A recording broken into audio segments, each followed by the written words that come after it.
America అధ్యక్షుడు చాలా స్పష్టంగా అవసరమైతే ఇరాన్ పైన బాంబులు వేస్తాం సిద్ధంగా ఉండాలని అమెరికా అంటుంది.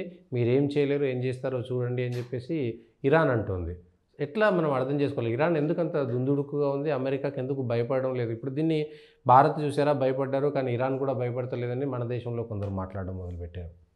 ఇప్పుడు ఇక్కడ ఒక తప్పుడు సమాచారం బయటకేమొస్తుందంటే అమెరికా ఇరాన్ ఇద్దరు గట్టిగా నిలబడుతున్నారు అనే అంశం. కానీ ఒమన్ మధ్యవర్తిత్వంలో యమన్ కాదు, యమన్ మీద దాడులు చేస్తున్నారు. ఒమన్ అనే దేశం మధ్యవర్తిత్వంలో గత డొనాల్డ్ ట్రంప్ వచ్చిన తర్వాత నుంచి అమెరికా ఇరాన్లు రెండు మాట్లాడుకుంటున్నాయి.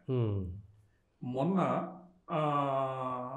గత వారం కూడా ఒమన్లో అమెరికా ఇరాన్ల ప్రతినిధులు చర్చలు నిర్వహించారు. ఆ చర్చలు నిర్వహించే టైంలో ఆ చర్చల యొక్క సారాంశం అంటే ఆ చర్చల మీద ప్రభావాన్ని చూపించేటట్లు, ఎందుకంటే ఎదుటి పక్షాన్ని కొంత ఒత్తిడికి లోన్ చేయడానికి వీలుగా రెండు, అటు ఇరాన్ కానీ ఇటు అమెరికా కానీ గట్టిగా స్పందిస్తున్నాయి.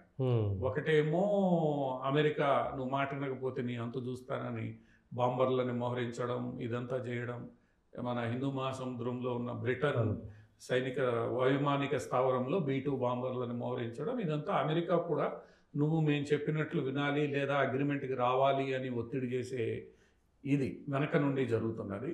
ఇరాన్ కూడా ఒక వీడియో రిలీజ్ చేసింది తమ యొక్క మిసైల్ స్థావరాన్ని చూపిస్తూ మేము ఏమైనా చేయగలం. అదే టైంలో ఇరాన్ డిఫెన్స్ వాళ్ళు గార్షియో దీవి మీద మేము దాడులు చేస్తాం, అక్కడ యూకే విషయాన్ని గుర్తుపెట్టుకోలేదు, ఎందుకంటే యూకే వైమానిక స్థావరం, అక్కడ నువ్వు B-2 బాంబర్లను పెట్టిస్తే అని. ఇదంతా కూడా ఈ ఒమన్లో ఏవైతే చర్చలు జరుగుతున్నాయో ఆ చర్చలని ప్రభావితం చేయడానికి, నువ్వు చేస్తానంటే నేను చేస్తానంటే ఇది ఈ మొత్తం ప్రాసెస్లో జరుగుతున్న వ్యవహారం. ఇరాన్ వాస్తవానికి చూస్తే ఇరాన్ ఆర్థిక పరిస్థితి పూర్తిగా చిన్నభిన్నం అయిపోయింది. ఇరాన్ ఆర్థిక పరిస్థితి ఈరోజు ఏ స్థితిలో ఉంది అని అంటే, అమెరికా గట్టిగా మొండిగా శాంక్షన్లు విధిస్తే యూరోప్ సహకారంతో ఇరాన్ మనుగడలో ఉండే ప్రసక్తి లేదు. ఒకవైపు ఇరాన్ తన ప్రభావాన్ని చూపించడానికి ఏవైతే గ్రూపులను ఎంచుకుందో, హుజ్బుల్లా కావచ్చు లేదా హమాస్ కావచ్చు, వీటిల్ని ఈరోజు ఒక లక్ష్యం ప్రకారం అమెరికా, ఇజ్రాయెల్ నాశనం చేస్తూ ఉంటే మిగతా గల్ఫ్ దేశాలు చూస్తూ ఊరుకున్నాయి తప్ప వేలు పెట్టడానికి, సహాయం చేయడానికి కూడా సిద్ధంగా లేవు. ఈ రెండింటిని ఈరోజు రంజాన్ సందర్భంగా కూడా హమాస్ మీద దాడులు ఆగలేదు. ఇజ్రాయెల్ హమాస్ మీద చేస్తోంది, బీరూట్ లెబనాన్లో హిజ్బుల్లా మీద చేస్తోంది, ఆగుతూనే ఈ మధ్యలో హూతీస్ మీద అమెరికా ఇష్టానుసారం రోజు బాంబులు వేస్తోంది. సరే, ఆ హూతీల దాడుల సందర్భంగా అమెరికాలో మొత్తం చాట్ ఒకటి లీక్ కావడం, ఏదైనప్పటికీ కూడా అమెరికా వెనక్కి తగ్గకుండా మొత్తం ఇచ్చేస్తోంది.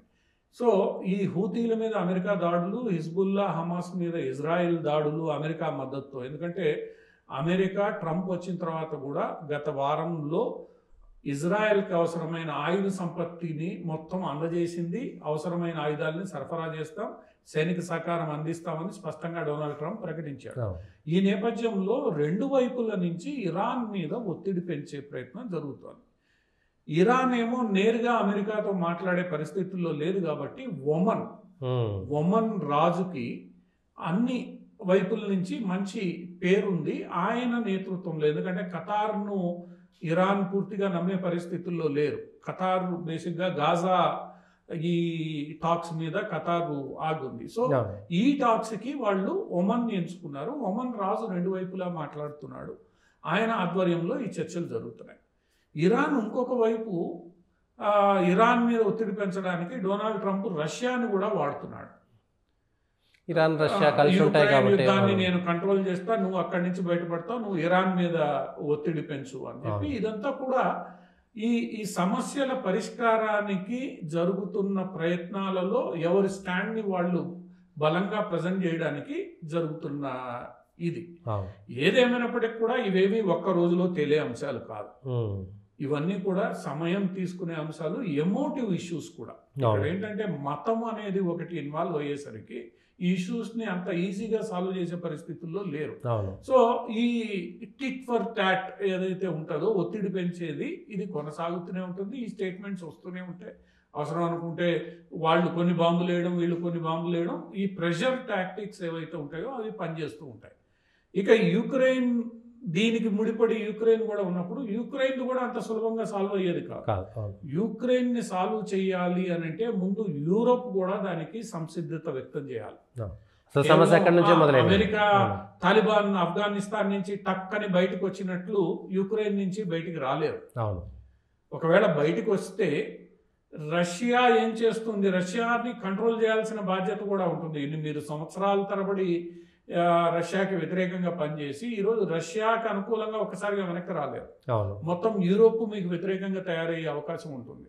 అందువల్ల అక్కడ కొంత ట్రంప్ యూరోప్ని కన్విన్స్ చేయడానికి, సరే యుక్రెయిన్ని ఆయన దబాయిస్తున్నాడు, బెదిరిస్తున్నాడు, అన్నీ చేస్తున్నాడు, కానీ యూరోప్ని కన్విన్స్ చేసి దాన్ని వెనక్కి తీసుకోవడం అనేది ఈరోజు ఒక ట్రంప్ ముందున్న పెద్ద సవాల్. ఎందుకంటే యూరోప్ మొత్తం సోకాల్డ్ లిబరల్ సిస్టంలో ఉంది. ఇంకా ఈ యూరోప్లో ఉండే లిబరల్ సిస్టమ్ కారణంగానే ప్రపంచవ్యాప్తంగా ఇబ్బందులన్నీ. సో ఆ లిబరల్ సిస్టమ్ అర్థం చేసుకోవాలి. ఈరోజు ఇంగ్లాండ్లో చూసినా, జర్మనీలో చూసినా, ఎక్కడ చూసినా ఇమిగ్రెంట్ ఇష్యూస్, ఇస్లామోఫోబియా అని చెప్పి ఇస్లాంని ఎంకరేజ్ చేయడం, ఇవన్నీ కూడా యూరోపియన్ దేశాలు ఇబ్బంది పడుతున్నాయి. సో ఈ ఇబ్బందుల్ని అర్థం చేసుకుని యూరోపియన్ దేశాలని దారికి తెచ్చుకుని ఈ మొత్తం వ్యవహారం అక్కడ పరిష్కరించాలి. దానికి ఇక్కడ ఇరాన్కి లింకు లేకుండా, ఎందుకంటే రష్యా, ఇరాను, చైనా ఒక యాక్సిస్ గా తయారవుతున్నాయి. ఆ యాక్సిస్ కూడా కాకుండా చూసుకోవాల్సిన బాధ్యత ఈరోజు ట్రంప్ మీద ఉంటుంది. రెండోది, ఒక్కసారిగా మళ్ళా నేను టైర్ 2 శాంక్షన్స్ ఇరాన్ ఆయిల్ మీద వేస్తానంటున్నాడు, రష్యా ఆయిల్ మీద వేస్తాడు. అది కూడా బెదిరింపు ధోరణే. ఎందుకంటే ఇరాన్ రష్యా ఆయిల్ ని ఎక్కువగా కొంటున్నది చైనా, భారత్లే. సో ఇండైరెక్ట్ గా చైనా, భారత్లను కూడా జాగ్రత్త, మీరు ఈ వ్యవహారంలో సహకరించాలి అని చెప్పే ప్రయత్నం ట్రంప్ చేస్తున్నాడు. ఇదంతా కూడా జియో పాలిటిక్స్ లో వన్ అప్ మెన్షిప్ కి, సమస్యల పరిష్కారానికి జరుగుతున్న వ్యవహారం. అమెరికా తనదైన శైలిలో తను వ్యవహరిస్తోంది. ఇవి చాలా దీర్ఘకాలంగా పరిష్కారం కాని అంశాలు. అది ఇజ్రాయెల్, పాలస్తీనాకి సంబంధించింది కానీ, ఈ నాటో, రష్యా మధ్య 70 సంవత్సరాల నుంచి వ్యవహారం కానీ, ఇరాన్ సంబంధించిన వ్యవహారం కానీ దీర్ఘకాలంగా పరిష్కారం కానివి. అవి అంత సులభంగా పరిష్కారం కావు. ట్రంప్ చేస్తున్న ప్రయత్నాలకి మిగతా దేశాలు కూడా, ఇప్పుడు చైనా కానీ, భారత్ కానీ కొంత నిశ్శబ్దంగా మద్దతు ఇస్తున్నాయి. దాన్ని సరిచేసే ప్రయత్నాలు చేస్తున్నాయి. ఇప్పుడు మద్దతు ఇవ్వాల్సింది యూరోప్. గల్ఫ్ దేశాలు కూడా ఈ ప్రయత్నాలకి నిశ్శబ్దంగా మద్దతు ఇస్తున్నాయి. వాళ్ళు కూడా యుద్ధం వద్దనుకుంటున్నారు, మేము బతకాలి, ముందుకెళ్ళాలి అనేది. ఇక మిగిలింది యూరోప్. యూరోప్ ఈరోజు వాస్తవ స్థితిగతుల్ని అర్థం చేసుకుని తన యొక్క మానసిక సైద్ధాంతిక భూమికని మార్చుకోవాల్సిన పరిస్థితి ఈరోజు యూరోప్ ఉంటుంది. ఇవన్నీ కూడా రాబోయే, ఇప్పుడు ట్రంప్ కూడా మొట్టమొదటి దెబ్బ ట్రంప్ ప్రభుత్వానికి తగిలింది మొన్న చాట్ లీక్ వ్యవహారం. నిన్న మొన్నటిదాకా రోడ్డు మీద ప్రతిపక్షంలో నువ్వేం చేసినా చెల్లుతుంది. ప్రతిపక్షం నుంచి అధికార పక్షంలోనికి వచ్చిన తర్వాత తీసుకోవాల్సిన జాగ్రత్తలు చాలా ఉంటాయి, బాధ్యతలు చాలా ఉంటాయి. సో ఒక రకంగా ఈరోజు ట్రంప్ క్యాబినెట్కి ఇది ఒక గట్టి సందేశం, సిగ్నల్ ఇది కూడా. సో రాబోయే రోజుల్లో ఇవన్నీ సర్దుకొని ఒక పరిష్కారం దిశగా సాగే ప్రయత్నాలు ఉంటాయి. దీంట్లో భారతదేశం కావచ్చు, లేదా చైనా, యుద్ధాలు అయితే ఇప్పటికిప్పుడు ఆగిపోయే పరిస్థితి లేదు. ఈ యుద్ధాలన్నీ కూడా ఒక రకమైన సైద్ధాంతిక భూమితో గత కొన్ని దశాబ్దాలుగా జరుగుతున్నాయి. సో ఆ సైద్ధాంతిక భూమికను ప్రపంచవ్యాప్తంగా మార్చాల్సిన పరిస్థితి ఏర్పడుతుంది. ఈరోజు యూరోప్ లో జరుగుతున్న ఇంటర్నల్ స్ట్రగుల్ ఏదైతే ఉందో ఆ సైద్ధాంతిక భూమిక మార్పే. ఇంకా మనం మాట్లాడితే అమెరికాలో ఈరోజు విద్యార్థుల మీద కానీ, యూనివర్సిటీల మీద కానీ ఏదైతే జరుగుతోందో ఆ యూనివర్సిటీల మీద తీసుకోబడుతున్న చర్యలు కూడా ఈ సైద్ధాంతిక భూమికని మార్చడానికి ప్రయత్నాలు. ఇది ఇమిగ్రేషన్ కూడా కొంచెం ఇబ్బందిగా ఖచ్చితంగా ఉంటుంది. ఎందుకంటే చాలా కాలంగా అమెరికన్ విశ్వవిద్యాలయాల్లో ఈ సోకాల్డ్ లిబరల్ సిస్టమ్స్ ఏవైతే ఎకో సిస్టమ్స్ చేరాయో వాళ్ళకు అనుకూలమైన స్టూడెంట్స్ని, వీళ్ళని మొత్తం క్రియేట్ చేశారు.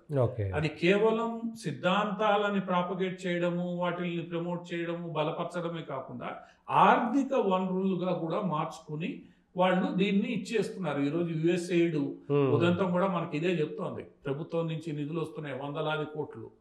ఆ నిధుల్ని ఈ ప్రొఫెసర్లు, ఈ విశ్వవిద్యాలయాలు, ఈ స్టూడెంట్ కమ్యూనిటీసు ఇవన్నీ రకరకాల ప్రాజెక్టుల పేరుతో ఖర్చు చేస్తున్నాయి. ఆ ప్రాజెక్టులు ఎక్కడ జరుగుతున్నాయి అవన్నీ కూడా భారతదేశానికో ఇంకో దేశానికి వ్యతిరేకంగానో ఈ సోకాల్డ్ సోషలిస్ట్ లిబరల్ కమ్యూనిస్ట్ ఈ సిద్ధాంతాలని ప్రపోజ్ చేయడానికి జరుగుతున్నాయి. ఇవి ఈరోజు ఆపు చేస్తే తప్ప ఆ సైద్ధాంతిక భూమికను మార్చడానికి ఈరోజు అవకాశం ఉండదు. సో ఈరోజు ట్రంప్ ఇంటర్నల్గా ఏదైతే ఫైట్ చేస్తున్నాడో కొన్ని దశాబ్దాలుగా క్రియేట్ అయిన ఒక సైద్ధాంతిక భూమిక ఆధారంగా క్రియేట్ అయిన ఒక ఎకోసిస్టమ్ని ఆయన సరిచేసే ప్రయత్నం చేస్తున్నాడు. డిస్మాంటిల్ చేస్తాడా లేదా తర్వాత సంగతి. బ్యాలెన్స్ చేసే ప్రయత్నం చేస్తున్నాడు. ఫస్ట్ ఆ బ్యాలెన్స్ చేసే క్రమంలో ఫస్ట్ బలయ్యేది ఎవరు? వీక్గా ఉండే ఈ ఫారినర్స్. అవును, ఇప్పుడు లోకల్గా ఉన్న సిటిజన్ని మహా అంటే నువ్వేం చేయగలవు? జైల్లో పెట్టగలవు. వాడు బెయిల్ తీసుకొని బయటకు వస్తాడు. కానీ సులభంగా డిస్మాంటిల్ చేయగలిగిన వాళ్ళు తాత్కాలిక వీసాల మీద ఆ దేశంలో ఉంటున్న వాళ్ళు, చదువుకోవడానికో ఉద్యోగానికో పోయినవాడు. వీళ్ళని నువ్వు ఒక్కరోజు పట్టుకొచ్చి విమానంలో కూర్చోబెట్టి బయటికి దోసేయచ్చు. అంతే. చట్టాలు అంత స్పష్టంగా ఉన్నాయి. ఆ చట్టాలు ఈ రోజు ట్రంప్ చేసినవి కాదు, 100 ఏళ్ల నుంచి జరుగుతున్న చట్టాలు. అవి కొన్ని లూప్ హోల్స్ ని వీళ్ళు వినియోగించుకున్నారు. ఈ రోజు అతను అవకాశం ఇవ్వట్లేదు. సో ఇక్కడ అర్థం చేసుకోవాల్సింది ఏంటంటే ప్రపంచం మారుతోంది. ఈ మారుతున్న ప్రపంచంలో జాగ్రత్తగా ఉండాల్సిన వ్యవహారం ఉంది. ఎందుకంటే వాక్ స్వాతంత్రము, స్వేచ్ఛ ఇవన్నీ కేవలం వన్ సైడెడ్ కాదు, అందరికీ ఉంటాయి. అందరూ కూడా అవతల వాడికి ఇబ్బంది కలగనంత వరకు ఈ వాక్ స్వాతంత్రం, స్వేచ్ఛ ఉంటాయన్న విషయాన్ని ఈరోజు ప్రపంచంలో అందరూ అర్థం చేసుకుంటే కానీ ఈ నేరేటివ్ మారదు. ఇది భారతదేశంలోనో, అమెరికాలోనో, యూరోప్లో జరుగుతుంది ప్రతి చోట. కానీ ఈ గుప్పెడు మంది ఎవరైతే తప్పులు చేస్తున్నారో వాళ్ళ వల్ల నిజాయితీగా అక్కడ చదువుకోవడానికి లేదా నిజాయితీగా ఉద్యోగం చేసిన డబ్బులు సంపాదించుకునే వాళ్ళు ఇబ్బంది పడుతున్నారు కదా, వాళ్ళకు కూడా ఇప్పుడు ఆ విషయాన్ని ఈ చదువుకోవడానికి వెళ్ళిన వాళ్ళు అర్థం చేసుకోవాలి. సాధారణంగా ఏమవుతుందంటే ఈ యూత్ లో ఎవరైతే యువకులు ఎంగేజ్ లో ఉంటారో వాళ్ళు సాధారణంగా ఇతరుల ప్రభావానికి లోనవుతారు. సో ఎవరో నా ఫ్రెండ్ పోస్ట్ పెట్టాడు, ఆ పోస్ట్ నేను లైక్ చేశా. ఎవడో నా ఫ్రెండ్ పోస్ట్ పెట్టాడు, నాకు కూడా నచ్చింది, ఏదో కోపంలో దాన్ని నేను షేర్ చేశా. ఈరోజు అవే మీకు ఇబ్బందులు తీసుకొస్తున్నాయి. విషయాలని లోతుగా అర్థం చేసుకోవాల్సిన అవసరం ఈరోజు యువకుల్లో ఉంటుంది. తెలియక చేసిన తప్పులు కూడా ఒకసారి అవి ఇబ్బందులకు గురి చేస్తాయి. కొన్ని స్లోగన్స్ మనకి చాలా నచ్చవచ్చు, కానీ ఆ స్లోగన్స్ వెనక ఏముంది తెలుసుకోవాల్సిన బాధ్యత ఈరోజు ఈ యువకుల మీద ఉంటుంది. గుడ్డిగా ఏది పడతా నమ్మకూడదు అనేది. రెండోది, నువ్వు ఇక్కడి నుంచి అక్కడ చదువుకోవడానికి వెళ్ళినప్పుడు అక్కడ చట్టాలని నువ్వు అర్థం చేసుకోవాలి, చట్టాలని గౌరవించాలి. వాళ్ళకి అర్థమయ్యేలా చెప్పే బాధ్యత తల్లిదండ్రులది కూడా. ఈ తల్లిదండ్రులు కూడా ఒక పథకం ప్రకారం ఇవన్నీ నేను చేస్తాను, నా కొడుకు ఏదో ఒక రకంగా సెటిల్ అయిపోతాడు ఇవి అంటే అది కుదరవు. ఈరోజు భారతదేశంలో కూడా మనం ఏం చెప్తున్నాం, తల్లిదండ్రులకి ఏం చెప్తున్నావు, నీ పిల్లలు ఏం చేస్తున్నారో రోడ్డు మీద చూడు, నువ్వు చదువుకున్న చోట పోయి ఏం చేస్తున్నారో చూడు, వాళ్ళు ఎటువంటి గాంజా తాగుతున్నారా, మత్తు తాగుతారు, ఇవన్నీ నువ్వు అమెరికా పంపించే పిల్లలకు కూడా నువ్వు చెప్పాల్సిన అవసరం ఉంటుంది. బాధ్యతలు నేర్పించే. ఇవన్నీ లేకుండా అక్కడికి పోయిన తర్వాత ఏంది, 10 మంది ఫ్రెండ్స్ కలిశారు, ఒక లీడర్ ఇన్ఫ్లుయెన్స్ చేస్తున్నాడు, ఆడు పాల్గొంటాడు. పాల్గొన్న తర్వాత ఏమవుతుంది, ఈరోజు అక్కడ చట్టాలను నువ్వు ఉల్లంఘిస్తే తెలుసో తెలియకో ఆ ఉల్లంఘన తీవ్రమా, నేరస్తుడితో నేర ప్రవృత్తితో కూడింది ఆ తర్వాత విషయం. అవతల వాళ్ళకి నువ్వు చేతనైనంత ఆయుధాన్ని ఇచ్చినట్లు చేస్తున్నావు అంతే. సో ఈరోజు సోషల్ మీడియాలో నీ వ్యవహార శైలి కానీ లేదా నువ్వు అక్కడికి వెళ్ళిన తర్వాత క్యాంపస్లో చేస్తున్న పనులు కానీ ఇవన్నీ గమనించబడుతున్నప్పుడు నువ్వు జాగ్రత్తగా ఉండాలి. ఉండనప్పుడు ఏమవుతుంది, లక్షల అప్పులు చేసి ఇక్కడి నుంచి మనం అక్కడికి వెళ్ళిన తర్వాత చిన్న తప్పుకి నిన్ను ఇక్కడికి పంపిస్తే ఆ లక్షల అప్పు అట్లనే మిగులుతుంది. నీ డ్రీమ్ కొలాప్స్ అయిపోతుంది. మళ్ళా నువ్వు అమెరికా దేశానికి వెళ్ళలేవు. అది అమెరికా దేశానికే కాదు, వేరే దేశానికి వెళ్ళడానికి కూడా ఇబ్బందిగా మారుతుంది. సో ఇకనైనా ఇటువంటి వ్యూహాలలో చిక్కుకోకుండా భారతీయ విద్యార్థులు జాగ్రత్తగా ఉండాలి. ఉండకపోతే ఏమవుతుంది, ఈరోజు అమెరికాలో ఇదే ఇబ్బంది, బ్రిటన్లోనూ ఈరోజు రానివ్వట్లేదు, కెనడాలో కూడా ఈరోజు ఈ స్టూడెంట్ వీసాలను తగ్గిస్తున్నారు, జర్మనీలో ఇదంతా ఎందుకు జరుగుతుంది, వీళ్ళు వచ్చి ఇక్కడ ఏదో గొడవ చేస్తున్నారు. చేసేది ఇద్దరే, 2,000 మంది ఇబ్బంది పడుతున్నారు. సో ఆ ఇద్దరు ఎవరు అనేది గుర్తించడం కష్టం. ఇప్పుడు మొన్న అమెరికా విదేశాంగ శాఖ మంత్రి అడిగిన ప్రశ్న అదే, నువ్వు వీసాకు అప్లై చేసే ముందే నీ సోషల్ మీడియా పేజీల్లో నేను ఇలాంటి వ్యక్తిని, దీన్ని చూసుకోండి అని మాకు చెప్పు, మేము ఇస్తామో వద్దో మేము నిర్ణయించుకుంటాం. అంతేగాని నువ్వు ఇక్కడ నేను చదువుకుంటా, బుద్ధిగా ఉంటా, చట్టాలని గౌరవిస్తానని చెప్పి డిక్లరేషన్ ఇచ్చి వచ్చి ఇక్కడ మళ్ళా నాకు స్వేచ్ఛ స్వాతంత్రాలు ఈ చట్టాలు సరైనవి కావు అని బోధిస్తే ఏ ప్రభుత్వం కూడా ఊరుకోదు. భారత ప్రభుత్వం ఊరుకుంటుందా?